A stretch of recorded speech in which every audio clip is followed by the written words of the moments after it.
Hi guys, welcome back. Sorry, this is not ASMR. I don't know why I'm whispering. It is my favorite season, spooky season. Okay, if you know anything about me, I am obsessed with horror movies. I could watch them from the moment that I wake up all day until the moment I go to sleep, which is really funny because when I was younger, I was afraid of everything. I had a serious phobia problem. I saw a therapist about it. I couldn't flush toilets at night. It was too loud. It was an issue. So who'd have thought I would have grown up to be somebody that's obsessed with everything and anything horror. By the way, if you're ever going to drink apple cider vinegar the way that I just did, I don't recommend drinking the whole thing like that. It definitely can make you a little bit nauseous because it's pretty strong on an empty stomach. I'm kind of used to it by now. If you're going to try it out, you're supposed to do 2 tablespoons a day. So do one in the morning and then at night or something like that. Anyway, back to spooky. So, let me close the window. Okay, so the plan was originally to do a mukbang and read creepy stories. The thing is that I didn't feel like that would be easy to do because I'm gonna be talking the whole time, obviously. So I figured let's just try it like this and see how I feel. So there is this article. I read it years ago and I read these sorts of things all the time. This one it's from Thought Catalog and it's called 66 Creepy Ass Stories That Will Ruin Your Day. Right up my alley. Since I've read this a few years ago, I have not read another one that just excites me as much as this one did. It's just a collection of 66 really creepy stories and I thought it would be really fun, maybe just only for me, to read these all.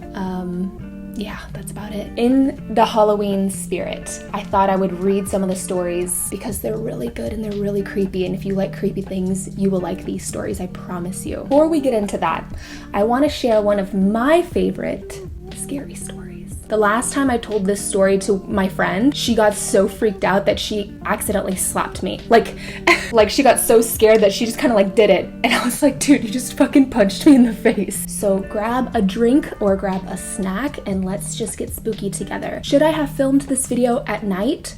100%. But I didn't want to wait, so I worked really, really hard at closing the blinds.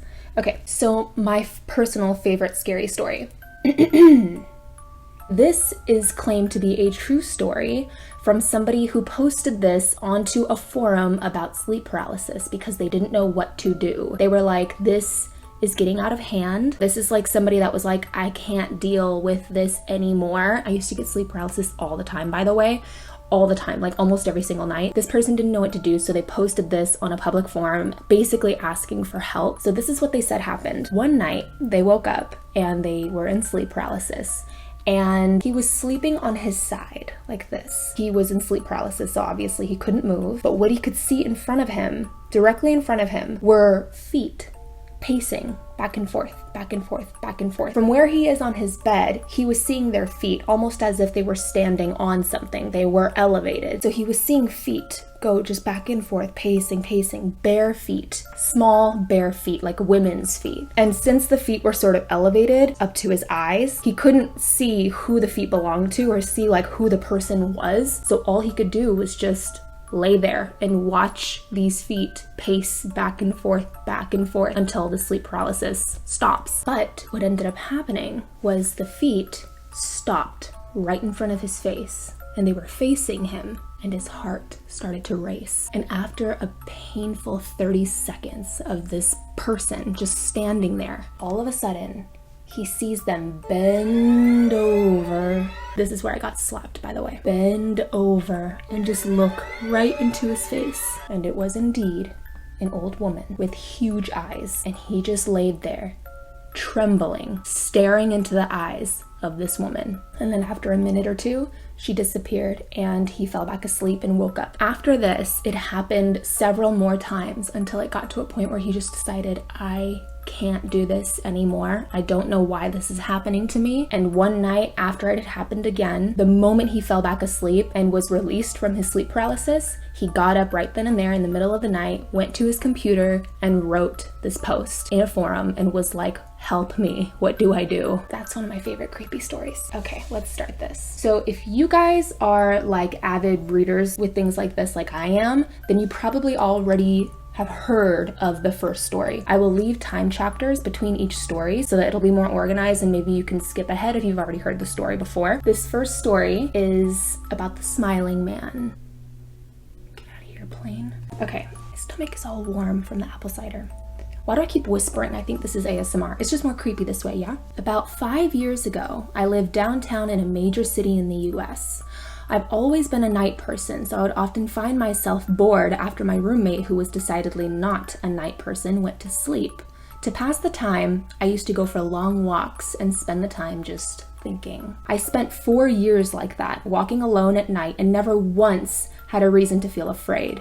I always used to joke with my roommate that even the drug dealers in the city were polite. But all of that changed in just a few minutes of one evening. It was a Wednesday, somewhere between 1 and 2 in the morning, and I was walking near a police-patrolled park quite a ways from my apartment. It was a quiet night, even for a weeknight, with very little traffic and almost no one on foot. The park, as it was most nights, was completely empty. I turned down a short side street in order to loop back to my apartment when I first noticed him. At the far end of the street, on my side, was the silhouette of a man dancing. It was a strange dance, similar to a waltz, but he finished each box with an odd forward stride. I guess you could say that it was dance walking, headed straight for me. Deciding he was probably drunk, I stepped as close as I could to the road to give him majority of the sidewalk to pass me by. The closer he got, the more I realized how gracefully he was moving. He was very tall and lanky, and wearing an old suit. He danced closer still until I could make out his face. His eyes were open wide and wild, head tilted back slightly, looking off at the sky. His mouth was formed in a painfully wide cartoon of a smile. Between the eyes and the smile, I decided to cross the street before he danced any closer. I took my eyes off of him to cross the empty street. As I reached the other side, I glanced back and then stopped dead in my tracks. He had stopped dancing and was standing with one foot in the street, perfectly paralleled to me. He was facing me, but still looking skyward, smile still wide on his lips. I was completely and utterly unnerved by this. I started walking again, but kept my eyes on the man. He didn't move. Once I had put about half a block between us, I turned away from him for a moment to watch the sidewalk in front of me. The street and the sidewalk ahead of me were completely empty. Still unnerved, I looked back to where he was standing to find him gone. For the briefest of moments, I felt relieved. Until I noticed him. He had crossed the street and was now slightly crouched down. I couldn't tell for sure due to the distance and the shadows, but I was certain he was facing me. I had looked away from him for no more than 10 seconds, so it was clear that he had moved fast. I was so shocked that I stood there for some time, staring at him, and then he started moving toward me again. He took giant, exaggerated, tiptoed steps as if he were a cartoon character sneaking up on someone, except he was moving very, very quickly. I'd like to say at this point I ran away or pulled out my pepper spray or my cell phone or anything at all, but I didn't. I just stood there, completely frozen, as the smiling man crept toward me, and then he stopped again, about a car length away from me, still smiling his smile, still looking to the sky. When I finally found my voice, I blurted out the first thing that came to mind. What I meant to ask was, "What the fuck do you want?" in an angry, commanding tone. But what came out was a whimper. What the fuck? Sorry. Regardless of whether or not humans can smell fear, they can certainly hear it. I heard it in my own voice, and that only made me more afraid. But he didn't react to it at all. He just stood there, smiling. And then, after what felt like forever, he turned around very slowly and started dance walking away. Just like that. Not wanting to turn my back to him again, I just watched him go until he was far enough away to almost be out of sight. And then I realized something. He wasn't moving away anymore, nor was he dancing. I watched in horror as the distant shape of him grew larger and larger. He was coming back my way, and this time, he was running. I ran too. I ran until I was off the side road and back onto a better lit road with sparse traffic. Looking behind me then, he was nowhere to be found. The rest of the way home, I kept glancing over my shoulder, always expecting to see his stupid smile, but he was never there. I lived in that city for 6 more months after that night, and I never went out for another walk. There was something about his face that always haunted me. He didn't look drunk. He didn't look high, but he looked completely and utterly insane. And that's a very, very scary thing to see. That is the story of the Smiling Man, one of my favorite creepy stories for Halloween. By the way, most of these stories are quite short. That was a longer one. Also, these are written by real people. Some of them are just people that went through some sort of trauma. And then for some of these other ones, they're fabricated creepy stories. Here's a short one. I was on vacation in Ithaca with my boyfriend at the time. We had literally, I'm talking 10 minutes, just gotten into town and stopped at a suspension bridge near Cornell's campus. I'm terrified of heights, and so my boyfriend was coaxing me step by step over the bridge. It was gorgeous, and we stopped at the middle to take a picture. On the side we had come from, there was a parking lot with steps leading to the bottom of the gorge, but on the far side, there were hiking paths with no barrier. A woman walked past us and offered to take a picture for us. We declined, and she smiled and walked quickly to the far side of the bridge where she smoothly jumped off into the gorge. There was not a second of hesitation. It was almost like she expected the path to keep going. The sound of a person hitting the ground from a jump like that sticks with you.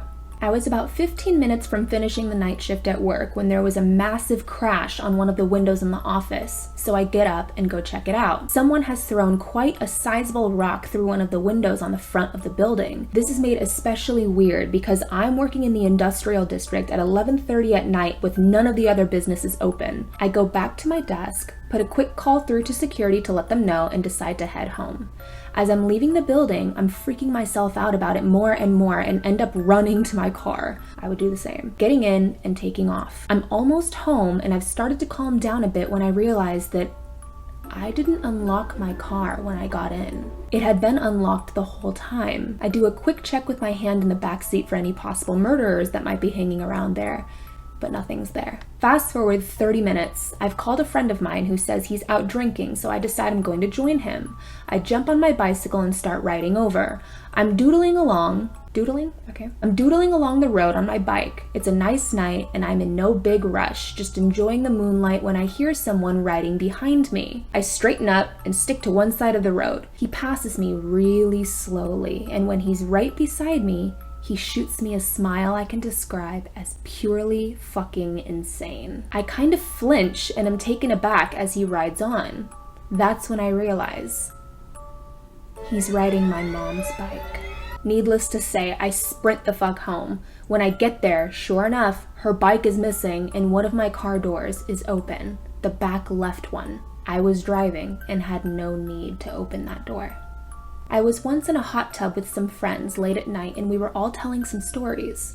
One of the guys told us this one, a story of a girl he knows. Not sure if it's true, but multiple people in the hot tub who knew her verified it was true. So one day, this girl was called over to babysit. She did a lot for these people, so it was routine for her. Anyways, she was told to put the kids to bed at 9, and she did. After she put them to bed, she started watching TV and doing homework, waiting for the parents to come home. But then, she started hearing some noises coming out of the basement, like pans falling and stuff. She just ignored it and thought it was the washing machine or something. A little later, she starts hearing the noises again. She decides to call the police and tell them she was hearing noises coming out of the basement at the house she was babysitting at. The lady at the station told her there's a patroller in her area and that he'll be at the house in about 20 minutes. Anyways, in about 5 minutes, she hears a knock on the door. She answers and it's a full SWAT team. She asked, I thought they were just sending a patroller. And one of the guys told her, after you hung up the phone, we heard a second phone on the line hang up. Ended up, there was a man in the basement listening to the conversation. The lady in the station waited and heard him hang up, then immediately sent the SWAT team to help. They went downstairs and caught him. He was wanted for multiple cases of rape. My dad died of cancer the day I turned 16 after about 2 weeks in a coma. It was really fast, less than 2 months between diagnosis and death. He died in the house. We had a hospice attendant and my mom was very good about seeing to him in those final days. Anyways, a lot of weird shit happened after he passed, But the one that still freaks me out when I think about it happened about 12 hours before he took to bed for the last time. He was in our living room napping on the couch while my mom was in the kitchen cooking. No one else was home. Suddenly, he jerked awake and started shouting for my mom in a very loud, agitated voice, clearly angry with her. "Beverly, don't do that. Don't ever do that again." She ran into the room, alarmed, and asked what he was talking about. And he said, "Don't do that. Don't walk past me like that in that long black wig." Sometimes I think he saw death. Well, I'll never forget this one. My wife and I used to live in a townhome that backed to some woods. We both took off work one day to get some things done in the yard, cutting the grass, weeding our large flower beds, laying mulch, etc. Our yard wasn't big. It took about 2 full grass clipping bags. I would walk a couple of feet into the woods and dump them in a pile. As I'm walking back to empty the second bag, something in the middle of the woods catches my eye. Something out of place, and it's moving. I crouched down to get a better look, and I just froze. At first, I could make out a pair of shoes just swaying back and forth, and then was able to see the legs and body of a teenager. There in the middle of the woods was a teenage boy who had hung himself. Next to the tree, I could see a skateboard leaning up against it. I yelled for my wife to call the police and started running back to try and save him, but he was gone. His body was limp and his head was just slumped over. His dark, scruffy hair was slowly blowing in the breeze. The cops came and quickly cut him down, and they were gone. As it turns out, he was having problems getting along with his parents, and this is what he decided to do. By the way, I'm not reading all 66 stories. I'm only picking the really good ones. I don't think this next one is true, but it's creepy, so I'll read it. When I was 7, I woke up in the middle of the night with an earache. I decided to tell my mom and stepdad and walked out of my room. Someone was sitting on the chair in the living room, about 3 feet away from my bedroom door. The person looked strange. The face was just kind of distorted, but it was dark and I couldn't see well. "Mom?" I asked. The person shook their head and I started getting scared. "Mike?" The person shook their head again. I decided the best course of option was to go back to bed so I wouldn't have to walk past this person. Climbed in bed and closed my eyes for a second before opening them and seeing the person standing in my doorway, smiling madly and nodding furiously. This is creepy, at least I always thought it was. I was working in a big grocery warehouse. Hundreds of people worked there. It was night shift, sitting in a break room at lunch with a couple of other guys trying to find something to talk about and stay awake. I started talking about the best jobs I've ever had. After a minute or so, this older guy who had never ever said more than a word or two at a time starts telling us about this nursing home he used to work at. He was in his 60s and he'd already been at this current job for 30 plus years at the time, so his story took place when he was a young man, I surmised. He was an attendant for this nursing home and he told us he used to have sex with many of the female residents. These were elderly ladies and handicapped people as well. He told us he'd usually get it on with at least 1 or 2 of them every night, and they were all very grateful for his attention. He felt he was in heaven at the time. According to him, some of the ladies he was involved in were in their 80s, and all of them were very lonely. He said his favorite was a younger woman who had cerebral palsy or some nerve disorder. He said that although she couldn't talk, he could tell she loved his attentions by the way she'd squirm and wiggle during sex. He told us he'd eventually been let go from this dream job, but not for what reason. When the break was over and he left the break room, me and the other guy just sat there for a moment and I asked him if he'd ever heard that story before. He said, "Hell no, I've never heard him talk that long before about anything." The guy in question was always such a quiet guy, and I switched back to day shifts not long after, so I never talked about it with him again. But it really stuck in my mind in a creepy way. I think I believed what he said, but were these women his lovers or his victims? My wife is an RN and she was on float to another unit helping out. She normally worked cardiac, but she was helping out in the Alzheimer's unit. She was saving a particular patient for last, as the patient was known to be a real pain. Very old, mean to everyone, and just generally tried to make the nurses miserable. She and the respiratory therapist got to the patient's room at the same time, so they decided to tackle her together. They got into the room and the patient had smeared shit all over the walls of the bathroom and the hospital room. She was standing on the bed screaming and jumping up and down. The two of them somehow got the patient calmed down, got the horrible mess cleaned up, and got their jobs done. Jeez.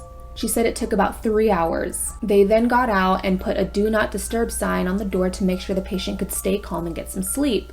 They were standing one person on each side of the door, herself and the respiratory therapist, catching their breath and proclaiming how much that sucked, when they spotted someone.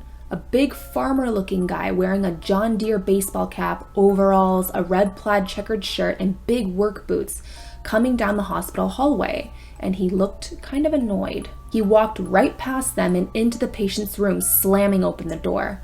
My wife caught the door on the backswing and marched right into the room after him, respiratory therapist right behind her, planning on dragging him back out and giving him a piece of her mind. When she got into the room, he wasn't in there. No sign of the person she followed in. She looked under the bed, she looked in the bathroom, she checked behind all the curtains, she even made sure the windows still would not open. No sign of the farmer at all.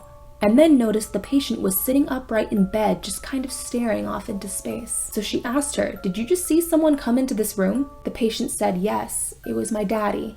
He said he was coming back to take me home tonight and that you mean people won't be able to hurt me anymore." She responded with, "That's great. How about you get some rest before he comes to pick you up?" The patient then lays down and went to sleep.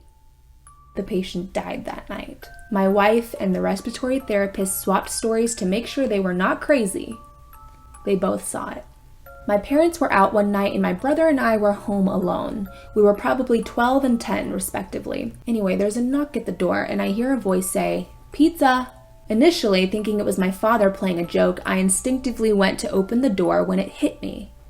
That wasn't my dad's voice. "We didn't order any pizza," I said. There was no reply and no audible movement.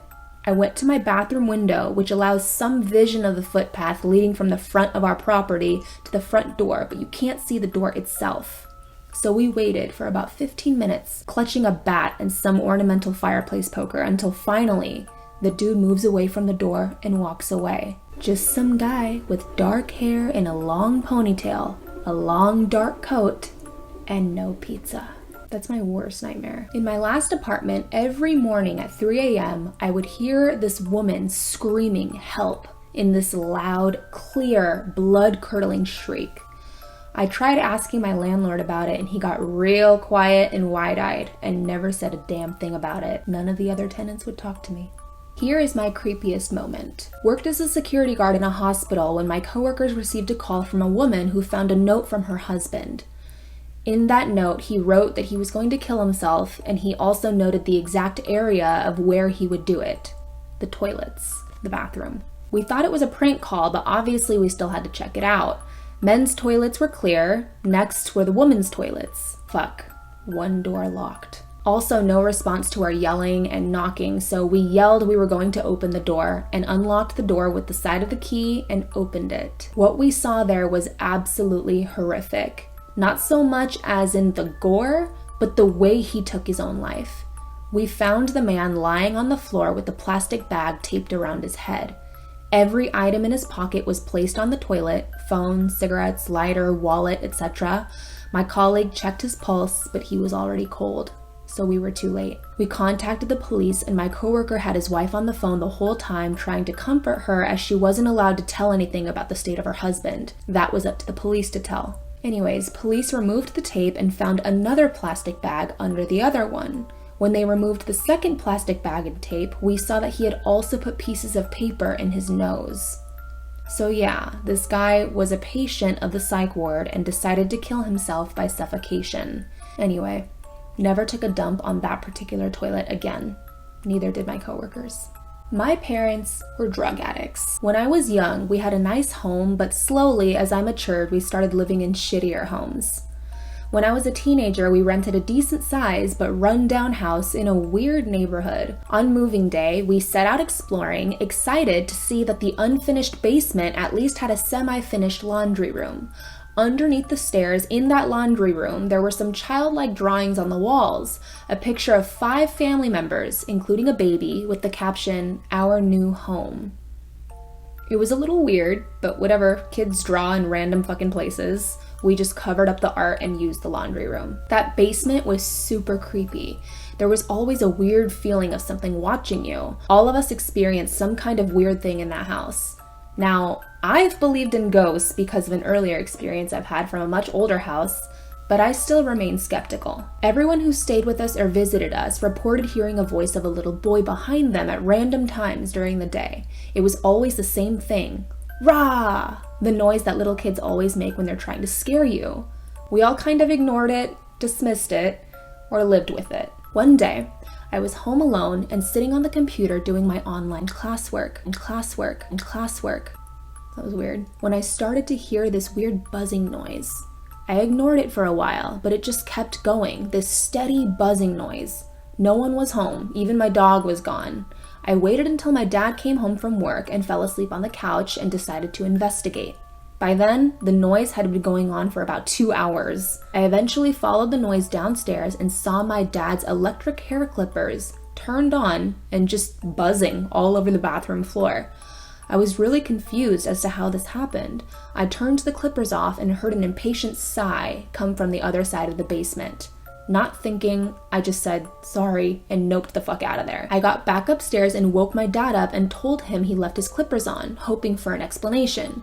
He told me he lost his clippers weeks ago and told me to go get them from the basement. Oh, hell no. The last thing that happened was something that really cemented the fact that there was something weird in that house in the minds of our whole family. My mother, brother, sister, and I were all getting ready to leave the house, keys in hand, shoes on, and all of us walking towards the door.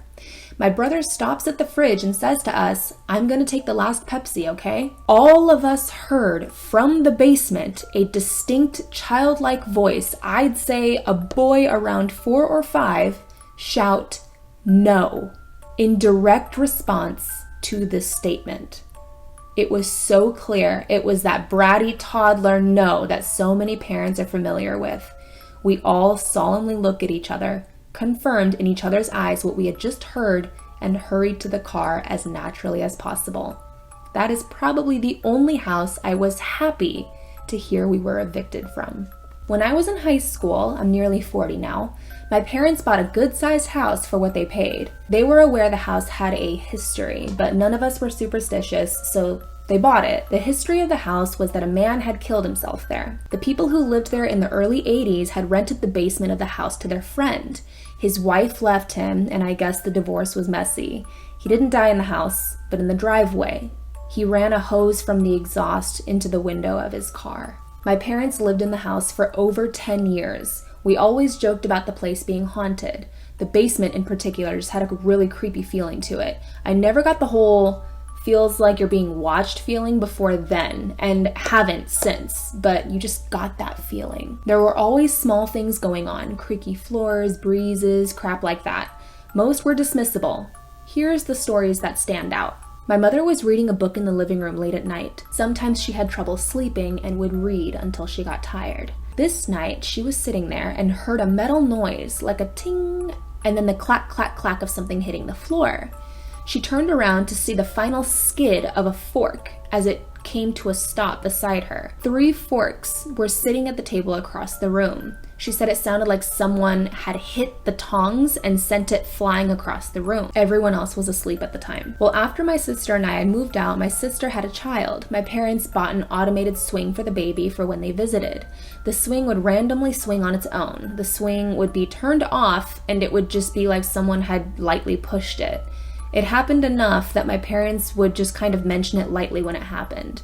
They said, "Oh, hey, look, the swing's moving again," and go on about their day. Back when I was just out of school, before moving out, I was up late. I was in the hall when I heard my father yell, "What the fuck?" I asked through the door, "Is everything okay?" He exits the room. He's white as a sheet. He said he woke up and saw 2 old ladies standing at the foot of their bed. They were just staring at him and mouthing something, like talking to him. Said there was no expression on their faces and no sound. When he yelled, they disappeared. Hearing my grandfather call my name when I was alone in my apartment and he had been dead for 7 years. Mind you, he died in the States and I was in my apartment in North France. Still gives me the chills. I'm already at 62 because I've been skipping through some of the ones that I didn't feel like were very good. When I was 16, I was sitting at a table with my mom talking about life, musing on the afterlife and reincarnation, the usual. I relate. I began to laugh and say, I'm pretty sure I remember my past life. This was about the time her face went pale. I asked her why. That's when she began to list all of the details of my silly past life, which I always felt was just a recurring dream I must have. She told me I was the youngest child in a family of poor travelers, how my crib was at the top drawer of any dresser where they could sleep, and my mother was a tall, bony, angry-looking woman with her hair pulled high, always wearing a long dress. All the details I was about to tell her, for what I thought was the first time. How did you know all of that? I've never told you before, I said. Because that isn't the first time you've told me, she said. You told me that story many times when you were a baby, after you first learned to talk. I don't believe it. And the worst thing, she said with a dark brow, was when I would come to play with you and you would tell me that your other mother was behind me. That made me itchy. My wife and I just moved into a brand new house this past July. There are definitely creaks and weird noises from the house settling. However, I had a buddy over one night. We all got a little drunk, and as we were going to bed, my buddy jokingly knocks on our bedroom door and asks if he can sleep in our bed because there's a ghost in his room. Go to bed, Rodney. The next day, after he went home, he told me his girlfriend asked him, "So you called me last night?" He didn't remember calling her, so he checked his phone and there was no record of any outgoing calls. He told her that he didn't call her, and she said, "That's interesting because I have missed calls last night from you and a voicemail." Listen to this. What came next was the weirdest thing ever. It was this loud droning noise with lots of feedback and interference. Her phone would translate any voicemail into text. So while you heard this weird growling sound, the text message read, "Help me, help me. Are you there? Help me, please." Creeped out. This is the last one, number 66. My grandmother once lived in an old 3-story house. It was in the woods and slightly run down. It needed new paint, some of the floorboards would creak, and the doorways were no longer straight from where the house had settled over the years. The house itself always gave me a slightly uneasy feeling. However, I had an overactive imagination, and at the time of this event, I was heavily into my Stephen King horror phase. I was about 10. The 3rd floor of the house contained 3 bedrooms. One bedroom belonged to my Aunt Beth, who was 8 years older than me and wanted very little to do with my brother or myself. Since we stayed at Granny's during the day while my mom and dad worked, I think it was a jealousy thing.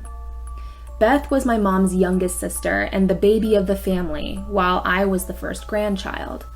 About 3 months after they moved into the house, Beth started complaining about noises coming from the walls in her room that kept her up at night. Granny and Papa dismissed her complaints, but when my other aunt who lived there began to echo her concerns, they decided to investigate. The rat traps they'd set hadn't worked, and they owned 3 cats, so mice were not likely the culprit. Anyway, while moving a big dresser away from the wall, they discovered a piece of plywood nailed to the wall. It wasn't even painted. I should mention that the dresser actually came with the house, as had a lot of the furniture.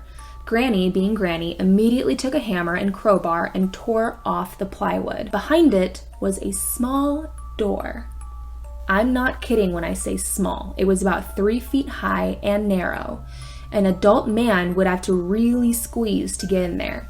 The door was locked, but Granny got it open somehow. Inside was a little hallway, very dusty, that opened into a tiny room. I could walk in the hallway if I hunkered over. An adult would have to crawl and could only sit in the little room. There was a small chair, doll-sized, in that room. Nothing else. The walls had been covered in wallpaper and was now very yellowed with age. Dust and cobwebs everywhere. I sneezed for days after this little adventure. What we finally noticed, and what still haunts me to this day, was the fresh-looking scratches on the wall of the tiny room and the little hallway. Not scratches really, more like gouges in the wall. These gouges were in groups of 3, as if whatever clawed hand responsible had only had 3 fingers. There was no dust in the gouges, they looked fresh. We backtracked out of that little room, not saying a word. Granny nailed the plywood back in place and moved the dresser back against the wall. And that was that. 2 nights later, Beth moved into her sister's room and they kept that room locked until they moved out a year later. The house was eventually abandoned. I went back with a group of friends in high school to show them the little room, but the stairs were in really bad shape and rotten. The house was torn down not long after. All right, guys, that is the end. But if you liked it, let me know and I would be happy to do more. I did get a comment, okay? One comment asking me to do more scary stories. So call me popular.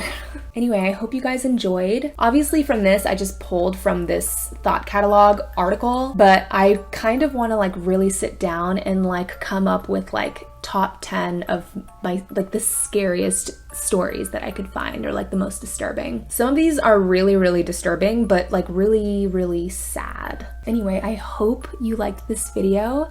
It's spooky season, so I'm excited. And yeah, I guess I'll see you guys in the next one.